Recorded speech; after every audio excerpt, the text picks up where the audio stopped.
So the story of slavery historically in Qatar and in the region is in some ways a recent one. Slavery was abolished in 1952.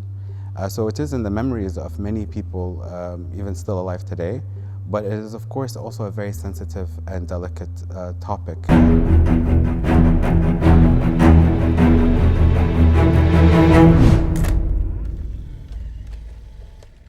Msheireb Museums is a collection of 4 heritage houses in downtown Doha, and they are heritage houses that date back to the early 20th century. They have been restored and turned into museums. Jelmood House in specific has a very unique history because it is the house of a former slave trader. And Jelmood is a nickname that means rock or hard man.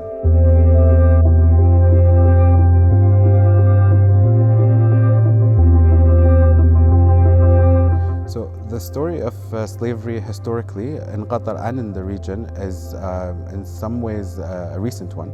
Slavery was abolished in 1952. So it is in the memories of many people, even still alive today, but it is of course also a very sensitive and delicate topic. It's a difficult topic to speak about. And so the museum's role is to try to talk about this difficult subject by bringing it up and giving the space to allow for that to happen. The ways in which people's perceptions have changed, first off, when you say Museum of Slavery in Qatar, people have a perspective of what that is going to be.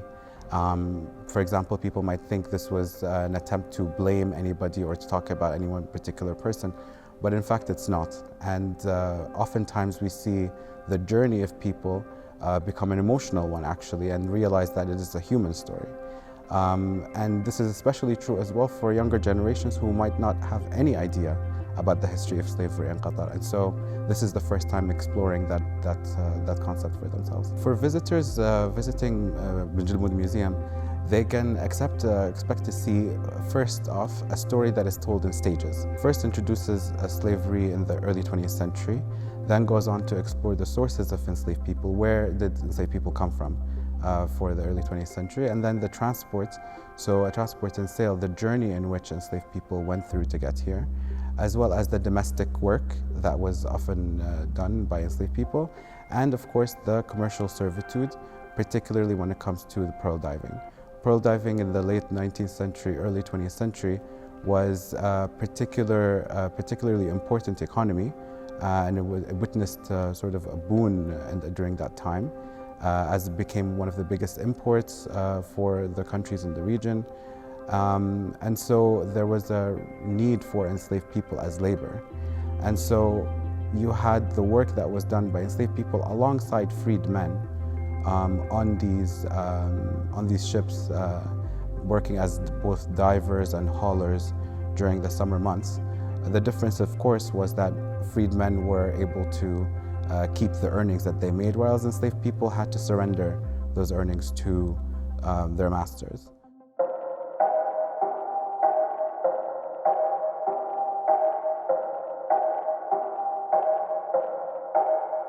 So our museums are not object-based museums, so we're not necessarily searching oftentimes for artifacts or rare objects.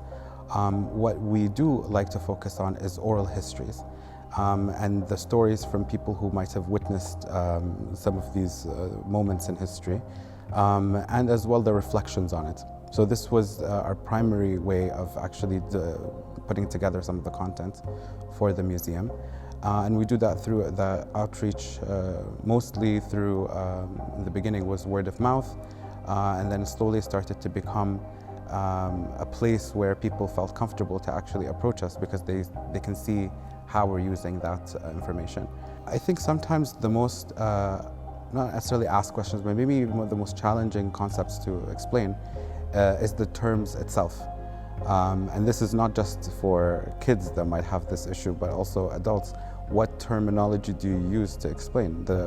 Maybe the English word enslaved or slave works in a specific context, but the local terminologies might be difficult to wrap, to understand.